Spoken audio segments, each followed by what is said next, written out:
Hello, everyone, and welcome to the Triangles Meditation Group webinar. Today is August 8th, 2022. We're so grateful to have all of you joining us here today to take part in this work. Before we begin, let us take just a moment to collect ourselves, to link up as a group, and sound the noontime recollection.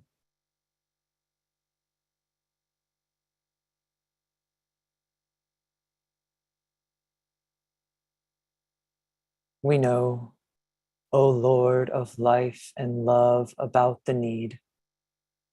Touch our hearts anew with love, that we too may love and give.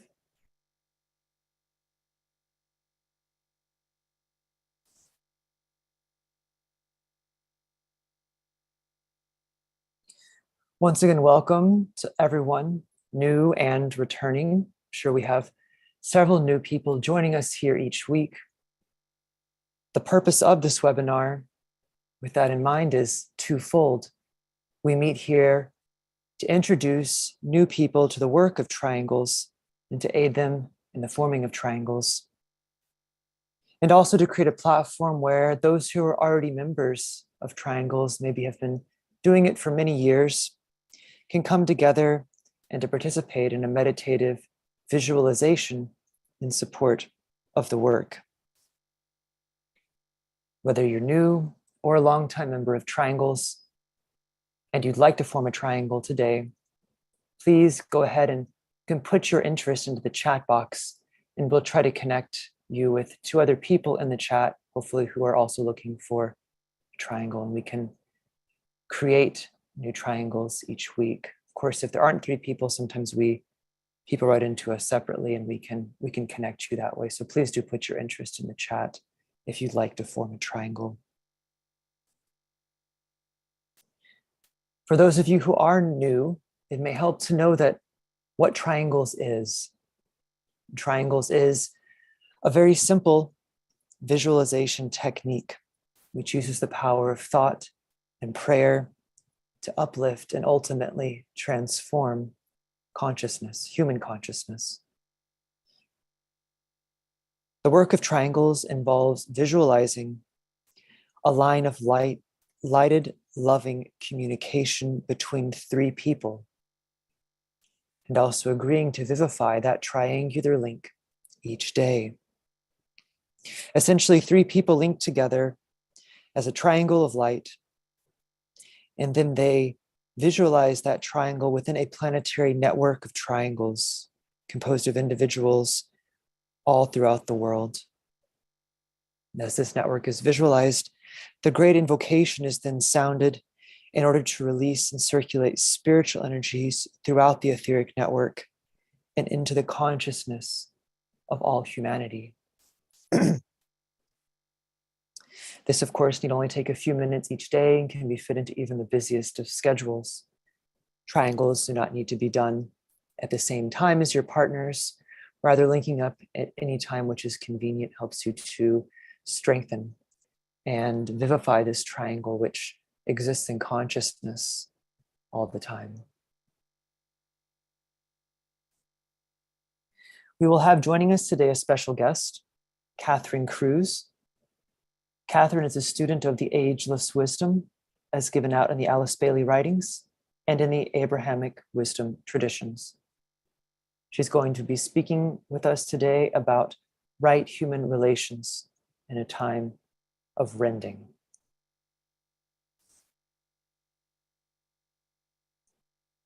So before we proceed, let us just join together in a short visualization followed by the sounding of the mantra on your screen.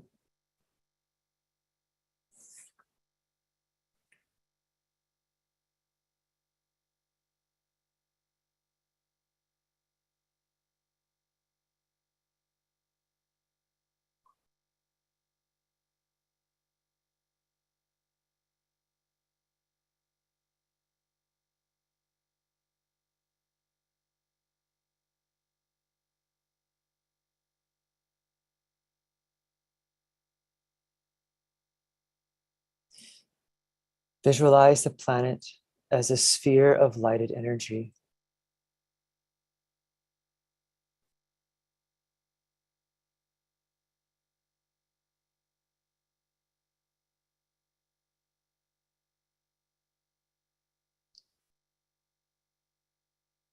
And then visualize within that sphere a triangle. This is the triangle of the three primary planetary centers. Shambhala, the planetary head center. The spiritual hierarchy, the planetary heart. And humanity, the planetary throat center.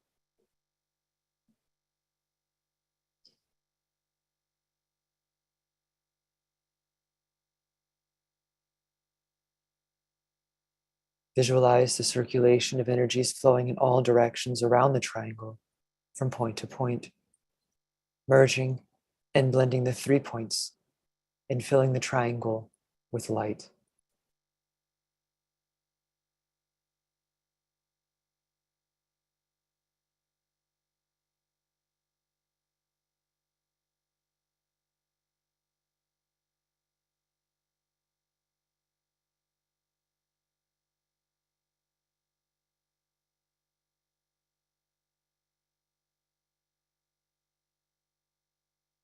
Now, superimposed upon that triangle, visualize a 5-pointed star.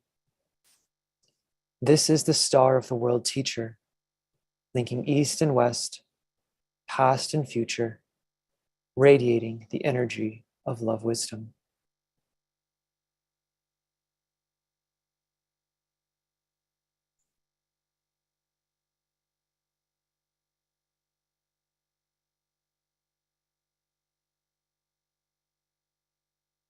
At each point of the star, the sphere of his activity, stands an outpost of his consciousness, the 5 planetary centers.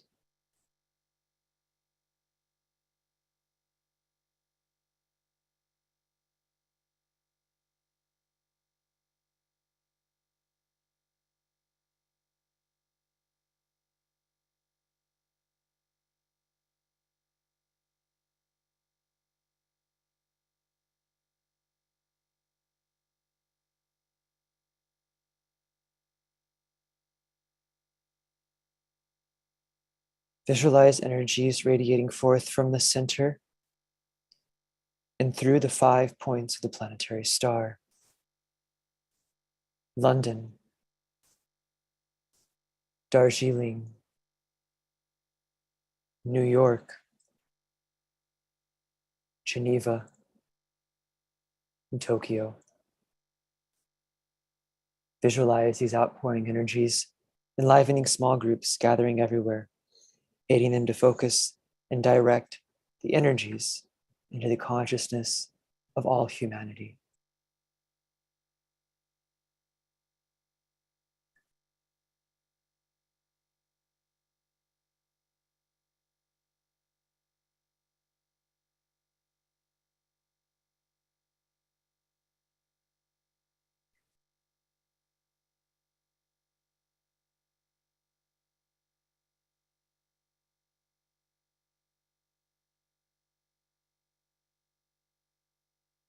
We sound together the mantra. Radiance we are and power. We stand forever with our hands stretched out, linking the heavens and the earth, the inner world of meaning and the subtle world of glamour. We reach into the light and bring it down to meet the need. We reach into the silent place and bring from thence the gift of understanding. Thus, with the light we work and turn the darkness into day.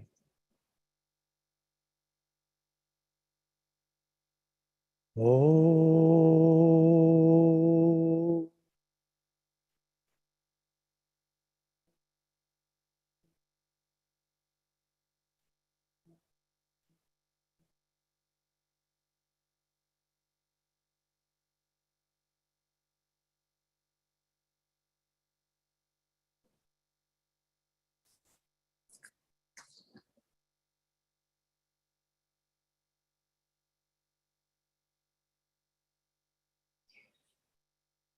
An investigation into any one or other of the problems of humanity, such as in the political, economic, and social spheres, leads naturally to an investigation of the causes that lie behind them and prevent their solution.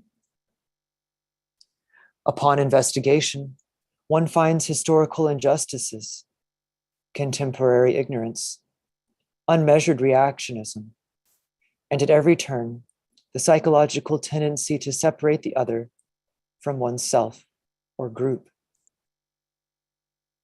Yet, one also finds in every age people of goodwill working to bring human action into right alignment with moral virtue, with the universal principles and common values, which are the outstanding expressions of humanity's spiritual nature.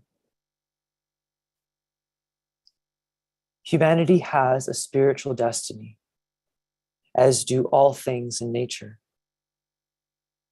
This destiny is a group destiny, and as far as humanity remains a house divided, it squanders this birthright and prolongs suffering. The ideal, achieving the ideal of right human relations, requires that every barrier, whether it be psychological or material, which divides the human race in every field and at every level, to eventually be bridged and eliminated.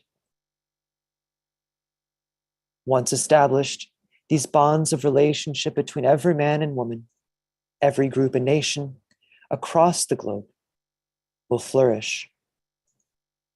These bonds of relationship are, of course, inherent in our very nature, and this is discovered once those barriers to their right expression are removed.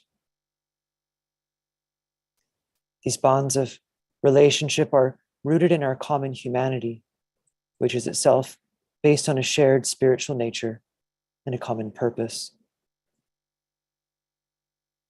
Right apprehension of the problems humanity faces requires the recognition that humanity does not exist in a vacuum, and that there are many energies, forces, and agencies which play and act upon it. Humanity must contend with these forces of nature, learning to control and direct some of them, and acknowledge others as conditioning factors which are unavoidable, and within whose influence humanity must, by fate, proceed. Esoteric philosophy posits that the seeds of all life are contained within 7 primordial beings that appear on the highest plane of manifestation.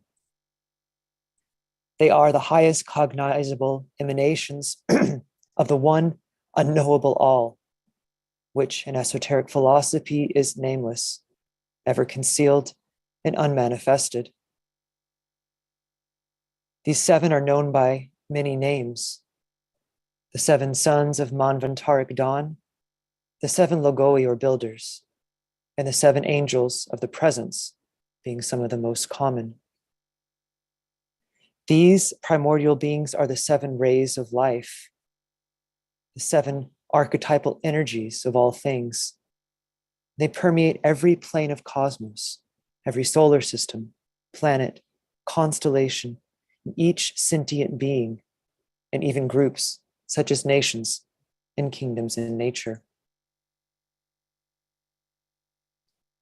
In humanity, these 7 manifest as 7 psychological archetypes, each conditioning the various principles and bodies in man, or in a nation as well. The various combinations of these personality factors strongly affect the expression of both the lower and the higher psyche, the soul and personality of each person. Likewise, nations and even planetary and astrological cycles are conditioned and affected by these rays.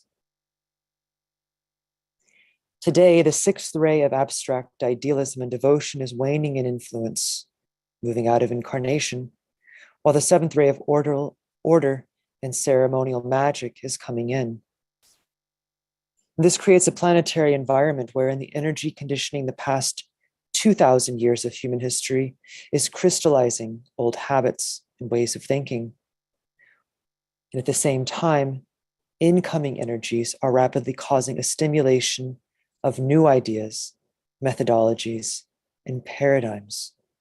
So you have this old and the new being brought into very close contact. And humanity, in its inexperience with the new, and at the same time attachment to the old, is therefore itself being thrown into great conflict. Certain lines of division are seemingly strengthened, while at the same time the whole world is being brought into closer relationship and integration. For the seventh ray is also the ray of synthesis and unification. This conflict and tension is exacerbated by the fact that the manasic or mental principle in the human family is rapidly awakening and coming into greater dominance. This principle will in time become a link to the deepest and most spiritual aspects of our nature. However, when only the lower principle of mind dominates, illusion and separation become overemphasized rather than wisdom and truth. The lower mind on its own sees only the many parts, but not the whole. The discriminative faculty of the lower mind separates in order to know and understand, whereas the higher mind, which must in time govern the lower, is the synthesizing faculty. It perceives knowledge, the faculty of at one-ment. It knows, it thinks and knows in terms of relationship, and this thereby dispels illusion and gives us a vision of the whole, how to create, how to live within that whole. The Triangles Network has a special role to play in the bridging between the old and the new, and mediating these emerging spiritual energies into the minds and consciousness of humanity. The triangle itself is symbolic of the soul, or mediating principle between spirit and matter. It symbolizes the relation of two opposite poles. When we link up with our triangles and the triangles network, the energy of the soul aids in resolving the past and preparing human consciousness for the ideas of the future. It creates the right spiritual atmosphere in which the creative and liberating work of our coming age can proceed.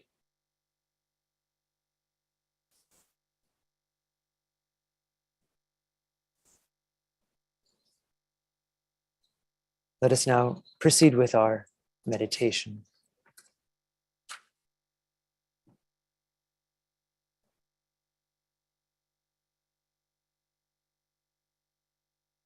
Let us focus ourselves as a group upon the mental plane.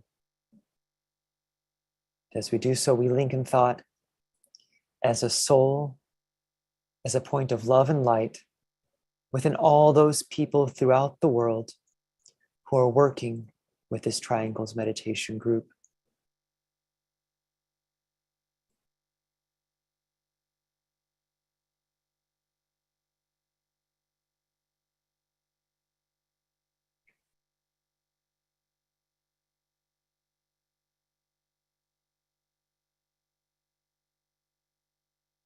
Holding this alignment, we invoke the spiritual will.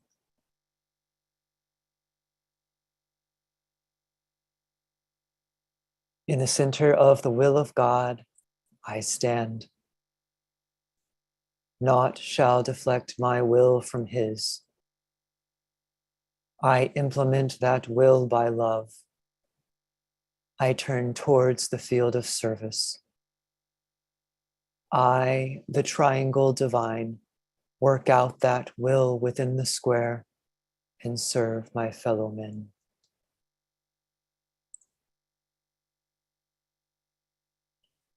Using the creative imagination, link with two other points of light to create a triangle of light.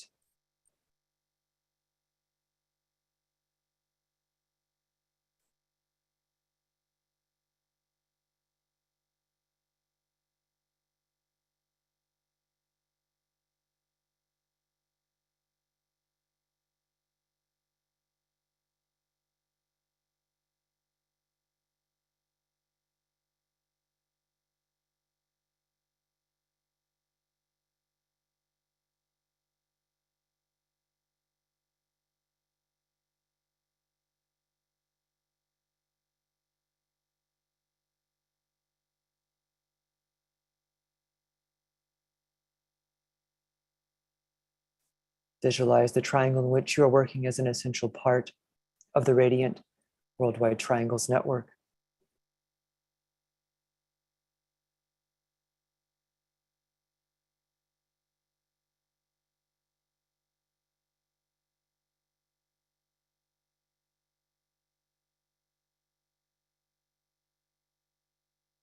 As we do so, we hold the consciousness immersed within the light of the group's soul, the heart of love which underlies and infuses the network.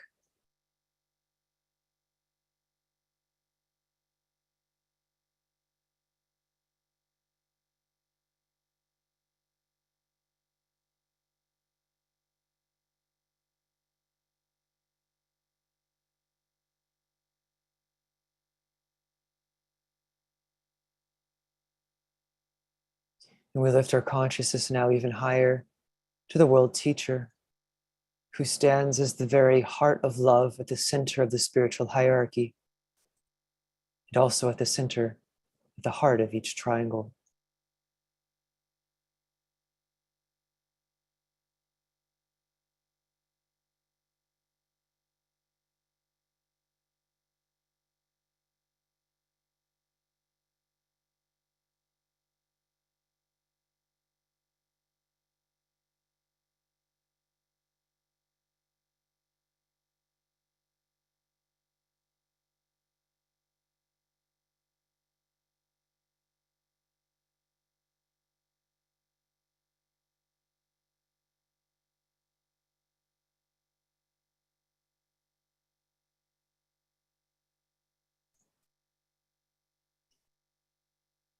Precipitation.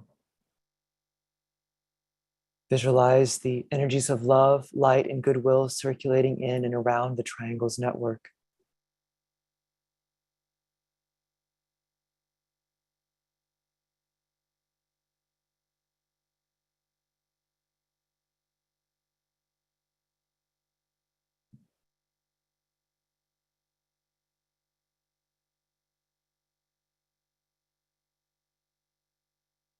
Now visualize these energies flowing forth from the network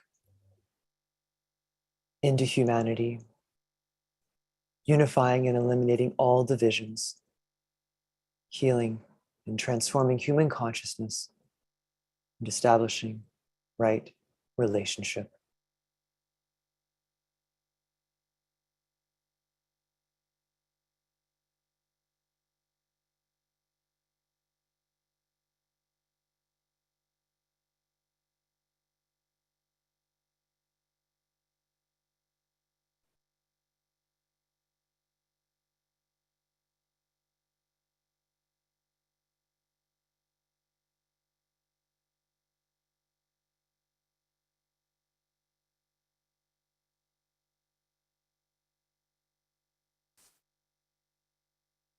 We sound together the mantra of unification.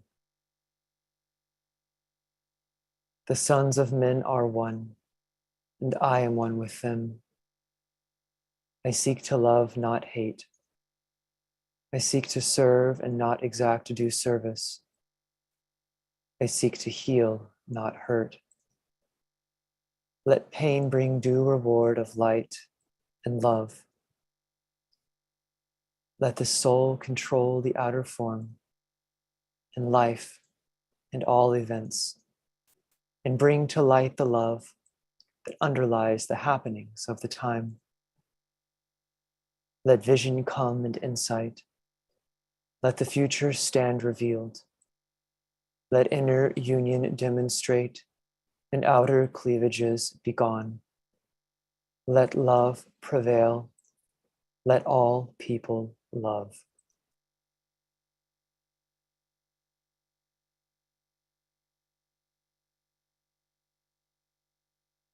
Visualize the whole planet alight with triangles and see new triangles being formed everywhere.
Sound together the great invocation. As we repeat each stanza, we visualize the network acting as a link between the world of spiritual realities and humanity. It's a great linking group and a channel through which light, love, and divine purpose flow into human consciousness.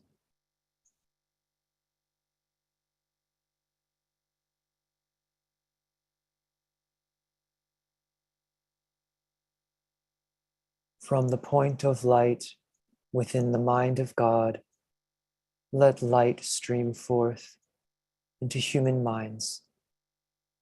Let light descend on earth. From the point of love within the heart of God, let love stream forth into human hearts. May the coming one return to earth. From the center, where the will of God is known, let purpose guide the little wills of men, the purpose which the masters know and serve.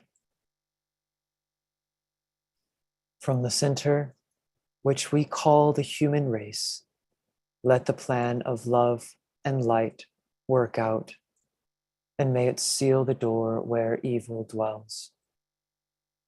Let light and love and power restore the plan on earth. Oh.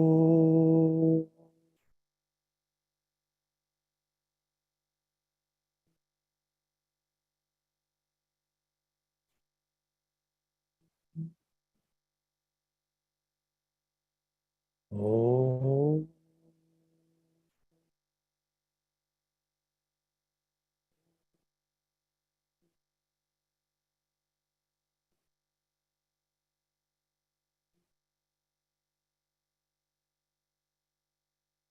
Oh.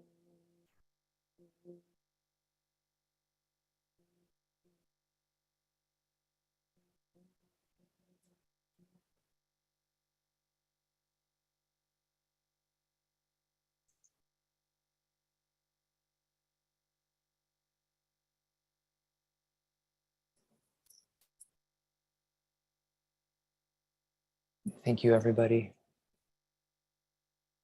So I'd like to invite Catherine now to come on. Catherine, you can unmute yourself. Okay. The floor is yours. Thank you, Michael. Thank you, everyone. Some years ago, a dear friend shared this story. An anthropologist tells of a game played with some African children. He put a basket of fruit under a tree. Then he gathered all the children, excuse me. Then he gathered all the children some distance away and told them that whoever got to the basket first could have all the fruit. When he said, ready, set, go, instead of racing against one another, the children grabbed one another's hands, ran to the tree together, divided the fruit among themselves, and enjoyed the feast together. When the anthropologist asked them why they did this, the children responded, Ubuntu. Ubuntu is an African word that is difficult to express in English, but is sometimes translated, I am because we are. Fundamentally, it is a belief in an invisible and universal bond of sharing that connects all people.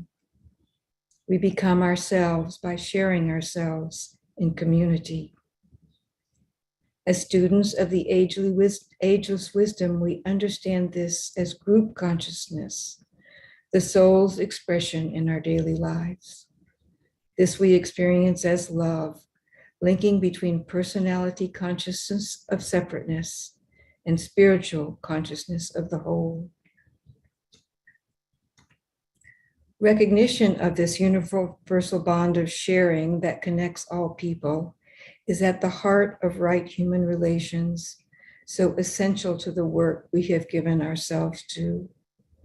This recognition requires that we know we are expressions of divinity, that we are other than appearance, other than the circumstances of our lives, other than our feelings or our beliefs. As Pierre Teilhard de Chardin has said, we are not human beings having a spiritual experience. We are spiritual beings having a human experience. Many of us may have pondered how this possibly can be working out in these troubled times when the universal bond of sharing seems to be so far from our experience. Divinity expressing in time and space is rhythmic and cyclical. In the tiny rhythms of heartbeats and breaths, in the cycles of sun and moon, in cycles of astrological influence, and the great cycles of the precession of the equinox, divine energy is emerging and withdrawing. In each of these cycles, forms are built, destroyed, and rebuilt to be more adequate expressions of divinity. In this process of change and evolution, the cause of our current turmoil can be found, as well as our hope for right relations. Our current situation has been described in ancient archives as a time of rending, when the mountains which have sheltered fall from their high places, and the voices of men are lost in the crash and thunder of the fall. Such periods usher in a particularly significant period of divine activity. In this is found the basis for assured hope in the future. Despite appearances, the white magic of right human relations cannot be stopped.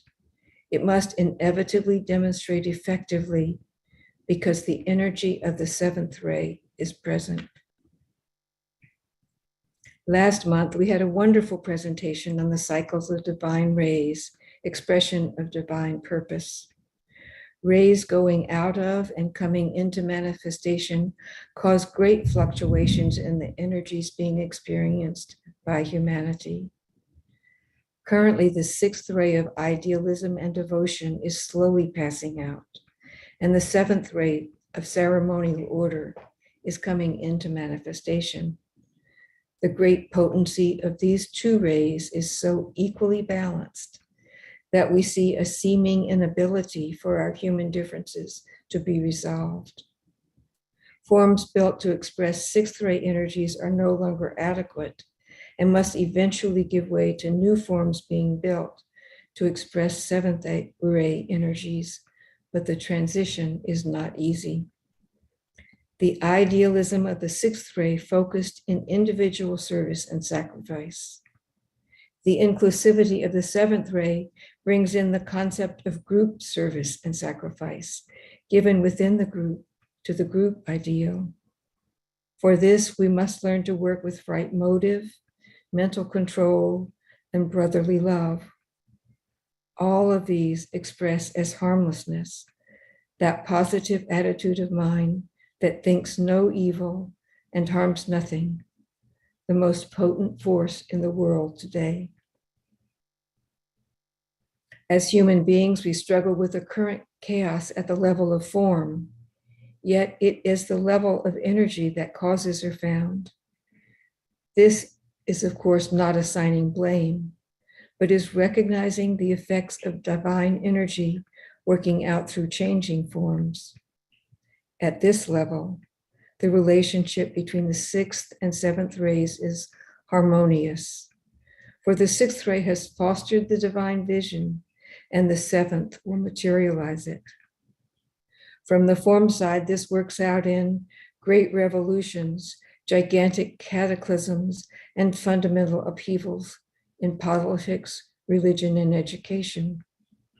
From the energy side, coordination between the envisioning, and the manifesting energies is of great beauty.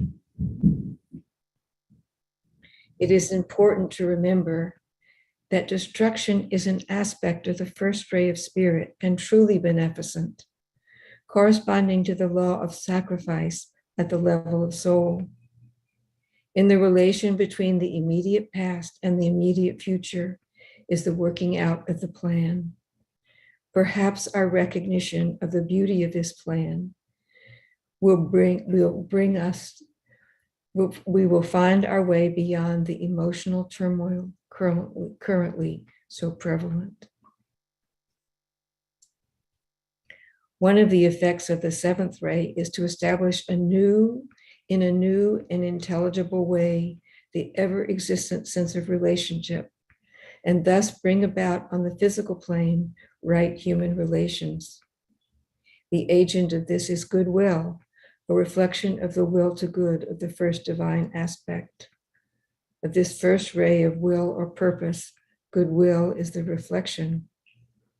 Goodwill is man's attempt to express the intelligent, loving will of God in daily service, and as such is one of the most basic spiritual qualities of a human being. It is at the heart of right human relations. People of goodwill are those who think and act with a measure of loving understanding and of concern for the well-being of all. Goodwill nourishes the spirit of understanding and fosters cooperation. There are no problems or conditions that cannot be solved by the will to good. Goodwill offsets hate and overcomes the great heresy of separateness. It recognizes and responds to the universal bond of sharing that connects all people. Sincerely practiced, goodwill is potentially a powerful force for social change, but its potential is rarely appreciated. Men and women of goodwill have tremendous influence on public opinion and potentially can be the richest asset of any nation. We are told the results of goodwill, creatively and practically applied, will be peace on earth. We are here today because of our shared interest in the work of triangles, a service of goodwill. Many of us are committed to a daily practice of linking in thought with two others to visualize a triangle of light, visualizing the energies of light and goodwill circulating throughout the triangle and pouring out through the network of light that encompasses our entire planet.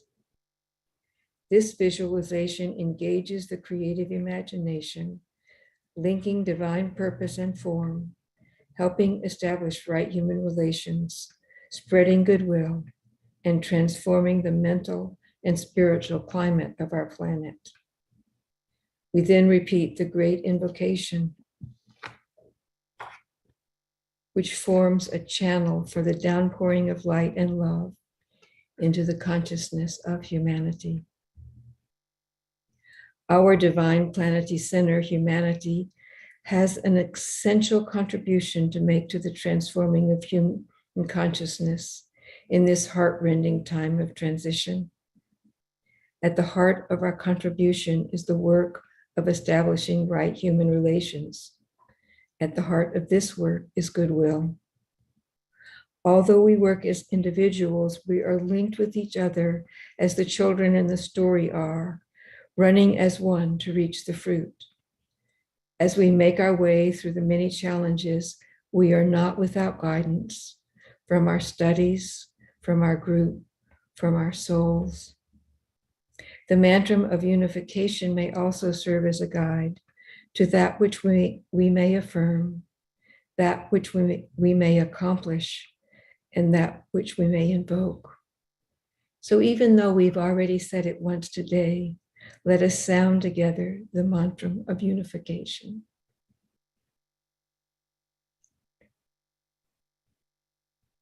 The souls of all are one, and I am one with them.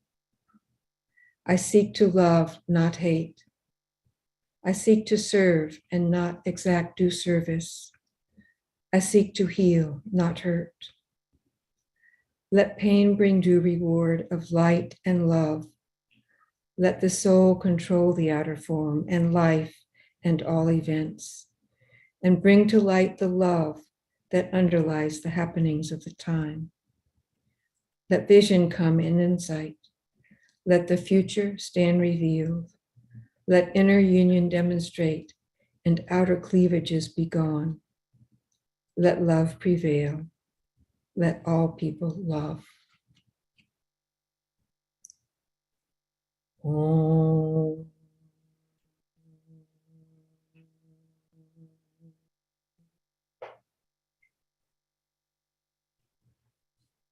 Thank you, everyone. Thank you, Catherine. It was a lovely presentation. Thank you so much. Thank you. So we've come to the part of our webinar now where we're going to open the floor up for discussion, questions, answers, anything you'd like to share, you can, whether you want to type in the chat or raise your hand, and we'll unmute you and you can share audibly. Catherine, I was just thinking as you wrapped up your talk there about the African idea of Ubuntu that you shared, and how it's really probably not probably, but I'm sure it's not unique to just that culture, that you have the same ideal of sharing and community in all sorts of cultures throughout the world, even if there isn't really a name for it, you know. And then I started thinking, I'm sure there are also places that maybe have that concept, have that ideal, but perhaps because there isn't a name, it's easy for it to get lost sometimes, or maybe forgotten a little bit. Other places surely not, but and then from there I started thinking like how magical it is, and how much really the work of the New Age is really just to tune into those ideals in your local community, like your culture, whatever that is, and to reawaken them, because they exist in some way everywhere, you know, this ideal of community, and what it would mean to awaken it in Texas, in the US, or in New York City, or in Latin America, or overseas, or, you know, anywhere. How it would look so different, but yet still be so the same. So anyway, I just thought I'd comment on that. Thank you, Michael. As I was listening, I thought, I think that's the work of the seventh ray. Exactly. Yeah. And we are so blessed to be alive in this time where we can see it through those eyes and see beyond the cataclysmic and heart-rending events that it's taking to get us there. Mm-hmm. So yeah, I thought the theme you chose was very appropriate. This right, human relations in a time of rending. Rending is like, to me, it's really almost a splitting apart in a way, but also in a way like making things new. I don't know the technical definition, but it evoked those thoughts for me. So very appropriate word, rending. I think it would be really interesting if people know of how Ubuntu is present in other cultures, that they included that in a conversation, put it in the chat, or raise their hands. That would be great. Yes, I'd love to hear that as well. It's, how do you raise your hand now? Oh, sorry. Yes, you go to, on your Zoom toolbar, there's an option that says reactions. You might have to hit more reactions, and then on there's like a bunch of choices, and one of them is raise hand. So I've just raised my hand. Now I'm going to lower my hand. But Catherine, while we're waiting on people to maybe collect their thoughts and raise their hand, perhaps if they're going to, I have another question actually I'd like to pose to you on service. And so with everything going on in the world, you know, many people today, they're looking to help out and to be of service. And some people are, maybe looking for a field of service.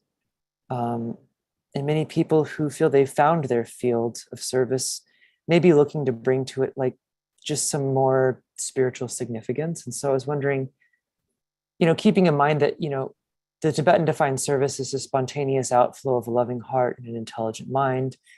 We can serve wherever we're at, but what, somebody who's still sort of searching for that, what advice could you give them? Because I know you've been involved in this work for a long time and thought deeply on this subject. What advice could you give somebody who's looking to deepen their service, or maybe to discover what that is for them? Well, Michael, I think we can't talk about service unless we start with the soul, mm-hmm. because service is the response, an immediate and automatic response to soul contact. And so the soul in service needs all the skills and experiences of the personality, but service, so to speak, is under new management. Mm-hmm. Because when we try to figure out our service in the same way we figure out where we might go on vacation, or figure out a budget to get through the next month, those skills are not how we find our way of service. Mm-hmm. We have to find our way of service through the soul, through examining our motives, through developing control on the mental plane, so we're not so drug around by our emotional reactions, the development of brotherly love. And so how do we do this? We do this, as far as I know, we do this in meditation. Mm-hmm. And so as we deepen our practice, or as our practice becomes deeper, I have to say, is a better way to say it, because day after day we show up and we sit and we do the best we can to focus and to follow the forms of meditation that are given. Gradually, outside of our awareness, things start to change. And those are the things that then will show us where our service may be. Mm-hmm. And it's not that much different if you already have your field of service, but you're seeking to deepen it. The difference, I think, is that it becomes more and more group-centered, more and more driven by the care and love you have for the group ideals, for the group goals. And you reach the point where nothing you would do, no thought, no words, no intention, no action would ever be done to harm that group. And that is the deepening of your service, however it looks on the form side. What makes it service is what happens on the inner side. And then the form side follows. But I would really appreciate other comments on those ideas. Thank you, Catherine. Yeah, so I guess the question is, is it something you choose, or something that's revealed to you, I guess? Perhaps a little bit of both. Well, it has to be both, as far as I know. It's really, a discipleship service is blooming where you're planted. Mm-hmm. Yeah.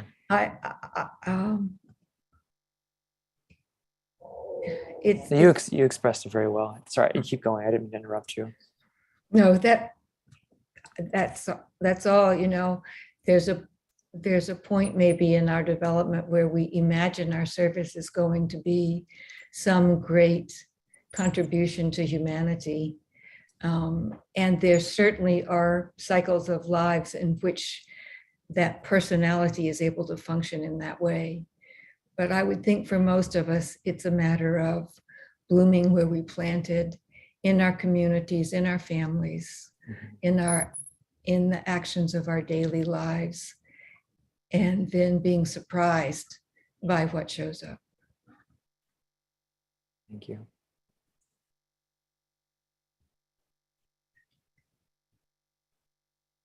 I see there's a bunch of comments in the chat. I don't know if we want to turn there since there are no hands raised.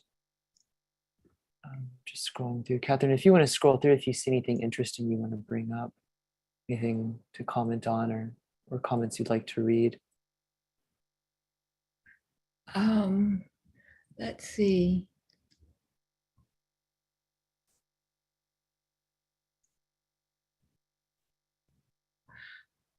Well, here's a really hard one, but maybe it's important to speak to.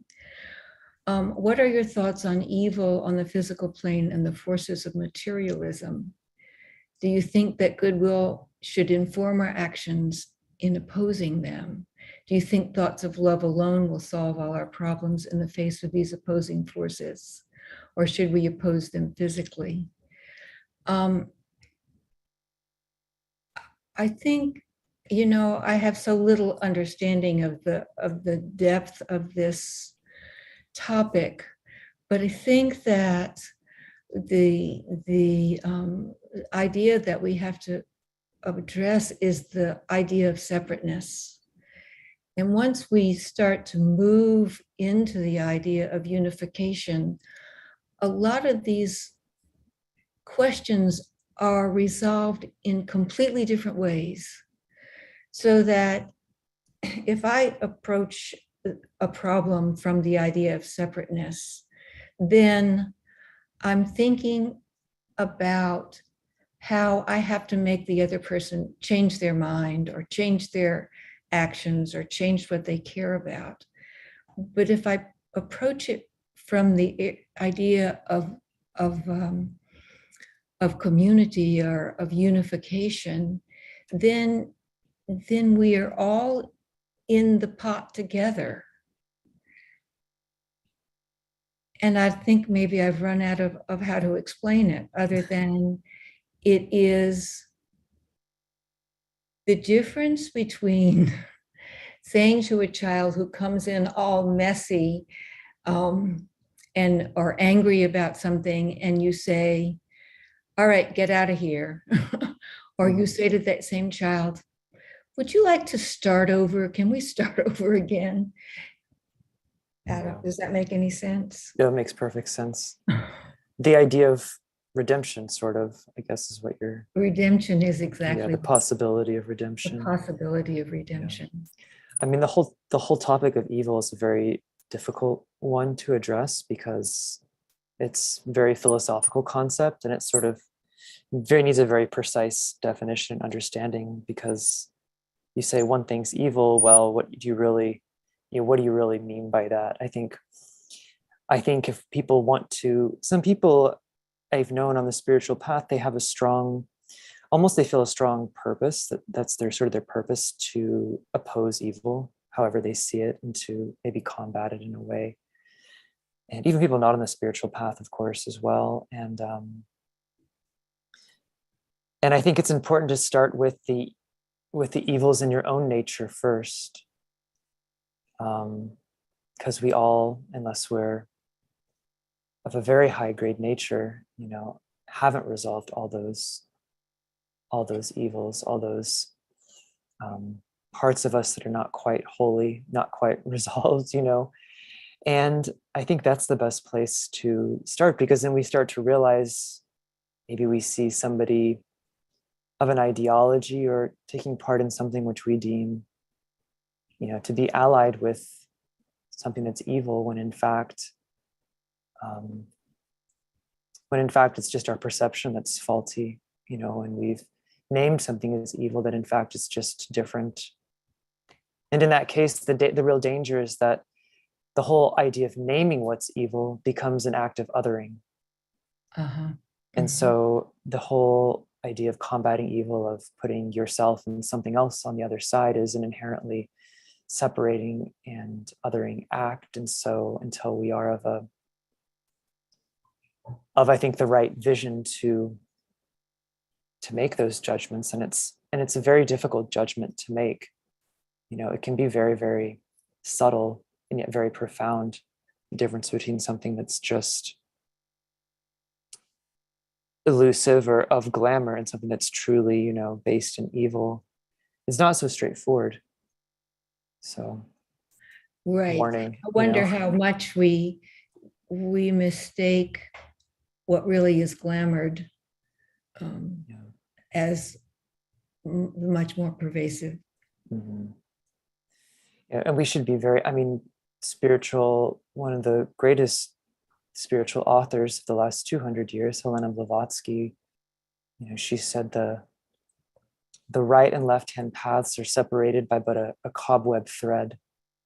You should be very careful, you know, especially when you get into sort of dealings with this idea of evil, what it is, and anything that involves it. You know, be very, very, very careful to watch yourself very, very closely, that in trying to do what's righteous, you in fact, you know, fall prey to what it is you're trying to pit yourself against, at least in some minor way, you know. So very tricky work. The idea of evil, very tricky. Glamour will be around for a while. Yes, it will, I think. Yes. Here's from Patricia Swan, and I don't know how to pronounce this word. An old Irish word means cooperation and sharing, as of work without payment. So there's a very similar to the. Yeah, that's great.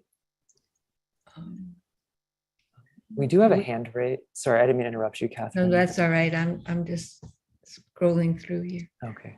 We do have a hand raise, so I'm going to unmute, or ask to unmute. I think it's Yadelsi Bobadilla. Pronounced your name incorrectly. So, Yadelsi, go ahead and unmute yourself. You should be prompted to unmute. You just have to click OK.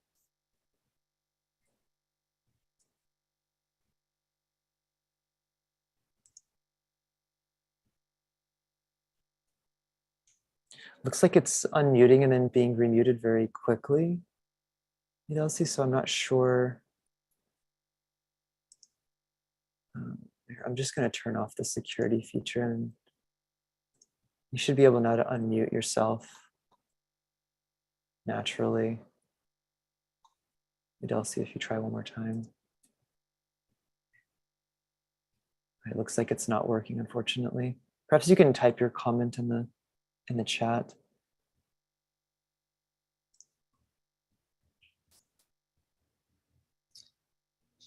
Here's a question about the 6th and 7th ray being balanced, and when that balance will shift to the 7th ray.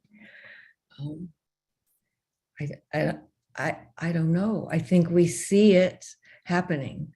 Mm-hmm. So yeah, when it will take place, I mean, it's over a very long period of time. So the transition lasts hundreds of years, really. So it's a very gradual thing over many generations. We are almost out of time. Kathy, I don't know if you want to, it looks like Joshua has his hand raised, probably with a comment from social media. Did you want to take one more comment? Sure. Okay. Joshua, go ahead. Joshua, we can't hear you if you're talking. Can you hear me now? Yes, we can. Yeah, so I think the feature's working. The other person might have just inadvertently raised their hand. Oh, but okay. On Facebook, Clarence Harvey says, Ubuntu, I am because we are, is a form of Aquarian consciousness. Interesting to see a link here to the Leo line in the Great Invocation. Let love stream forth into the hearts of men, and to the deep meaning of let all men love. Leo governs the heart of the individual. Aquarius places that heart in the life of the group heart. The collective heart of Triangle's workers can be of great service as we enter the period of the full moon in Leo. Oh, that's beautiful. Thank you very much. And this is the first day, I think, of moving into the full moon influence. So Mhm. it's a perfect comment Yeah, thank you. to And I be think, reminded of. Yes, thank you thank so you. much. And I think it's a good comment to close on as well. Catherine, unless you have anything else to add. No, thank you. Thank you, Michael. Thank you Okay, very much. Thank you, everybody. thank you. Let's just end with a moment of silence.